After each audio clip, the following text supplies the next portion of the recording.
గౌరవనీయులు ఫారూక్ భాయ్ని మాట్లాడవలసిందిగా కోరుతున్నాను. సభాధ్యక్షులు గౌరవనీయులు దుబ్బాక ఎమ్మెల్యే కొత్త ప్రభాకర్ రెడ్డి గారు, ఈనాటి ముఖ్య అతిథి గౌరవనీయులు పెద్దలు మా సిద్దిపేట ఎమ్మెల్యే మాజీ మంత్రి హరీష్ రావు గారు, దేశపల్ల సీనన్న ఎమ్మెల్సీ గారు, యాదవ్ రెడ్డి గారు ఎమ్మెల్సీ గారు, మన ప్రతాప్ రెడ్డి గారు, దాని తర్వాత ఆర్కే శర్మ గారు, వేదికను అలంకరించినటువంటి పెద్దలు చాలామంది, చాలా పేర్లు ఉన్నాయి. ముందు ఉన్నటువంటి మీరేమో కింద ఉన్నారు, మేమేమో మీద ఉన్నారు అని అనుకోవద్దు. తక్కడ బరువు ఉన్న దిక్కే కింద ఉంటుంది. బరువు మీ దగ్గర ఉన్నది కాబట్టి మీ ఆలోచనలన్నీ ఏమున్నాయనంటే, మేము మాట్లాడుతూ ఉంటే ఒక ఆయన పాల్మాకులు ఉన్నాడు, ఆయన నంగరూరులో ఉన్నాడు, దుబ్బాకలో ఉన్నాడు, ఏం రిజర్వేషన్ వచ్చిందో ఏముందో అనే ఆలోచన ఉన్నారు. ఇంకోటి కొత్త ప్రభాకర్ రెడ్డి గారు ఉన్నారు. తృప్తంగా మాట్లాడాలంటే నేను పక్కపొట్టి ప్రతాప్ రెడ్డి గారికి నాకు తెలుగు తక్కువ వస్తుంది, తృప్తంగా అంటే మంచిగా మాట్లాడాలేమో అనుకున్నాను, బాగా మాట్లాడాలో అనుకున్నాను. కాదు, ప్రతాప్ రెడ్డి గారు తక్కువ మాట్లాడాలి అన్నాడు. నేను అందుకు తక్కువనే మాట్లాడతా, చాలామంది మాట్లాడే వాళ్ళు ఉన్నారు. కాబట్టి నేను దేవుణ్ణి ముందు జట్టి నిజం మాట్లాడతా. కాంగ్రెస్ వాళ్ళకు దాదాపు నేను కాంగ్రెస్ పార్టీ ఉన్నప్పుడు ఈయన దీక్ష చేసేటప్పుడు హరీష్ రావు గారు ఉన్నారు, అక్కడ ఆర్గనైజ్ చేస్తుర్రు. అక్కడ మేము నిమ్స్ హాస్పిటల్కి పోయినాం, మేము చూసినాం, కేసీఆర్ గారితో మాట్లాడినాం. 3-4 కాంగ్రెస్ నాయకులు ధైర్యం చేసి ఎందుకు వచ్చిర్రు అనంటే, అది రాజశేఖర్ రెడ్డి గారు అక్కడ ఇంటెలిజెన్స్ పెట్టి ఎవరెవరు వస్తుర్రు చూడుండ్రి, వీళ్ళ ఫోటోలు తీసుకోర్రి అని చెప్పి అటువంటి ఇంటెలిజెన్స్ పెట్టిర్రు.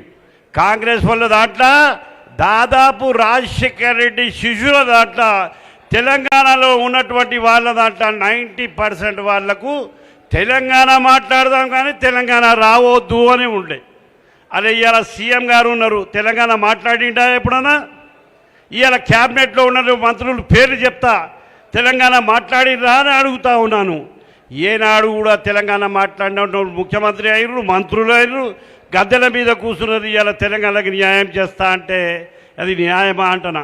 5th డిసెంబర్ నాడు మేము 4 పేర్లు చెప్పమని చెప్తా.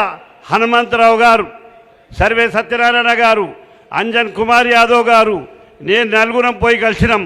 వారు పోయి 6th number block day 7th నాడు అక్కడ హైకమాండ్లో ఉన్నటువంటి వాళ్ళకందరికి కలిసి చెప్పిండు, కేసీఆర్ మొండోడు సచ్చినా సస్తాడు కానీ తెలంగాణ ఇవ్వవలసిందే అని ఆనాడు చెప్పిండు.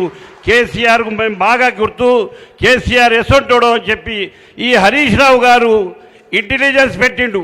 బీజేపీలో 10 మందిని, కాంగ్రెస్లో 10 మందిని, అన్ని పార్టీలో 10 మందిని సాయంత్రం కాగానే హలో ఏమైంది, ఏం సంగతి, ఏమనుకుంటారు అని చెప్పి మొత్తం ఇంటెలిజెన్స్ తీసుకుపోయి మామకు అప్పచెప్తుండే, మామకు ధైర్యం వస్తూ ఉండే. తెలంగాణ సాధించింది కేసీఆర్ గారు. దాని వెనుక ఈ నీళ్లు పోసి ఆ ఏర్లను, ఆ చెట్టును లాబట్టింది హరీష్ రావు గారు. నిజంగా చెప్తున్నా, నేను దేవుని మీద ప్రమాణం చేసి చెప్తా ఉన్నాను, ఈ పాత్ర ఎక్కువ ఉన్నది. ఎందుకంటే నేను కాంగ్రెస్ పార్టీ ఉన్నా, నాకు కూడా రాజీనామా చేయమని చెప్పి వీళ్ళు చెప్పారు. నేనైతే చెయ్యరా అది, నేను 40 సంవత్సరాల నుంచి రాజకీయాలు ఉన్నా, నాకు రాక పదవి వచ్చింది.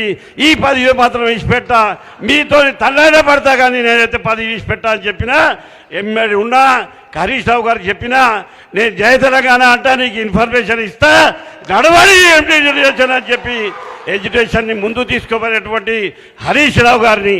ఇంకా చాలా మాట్లాడే విషయాలు ఉన్నాయి.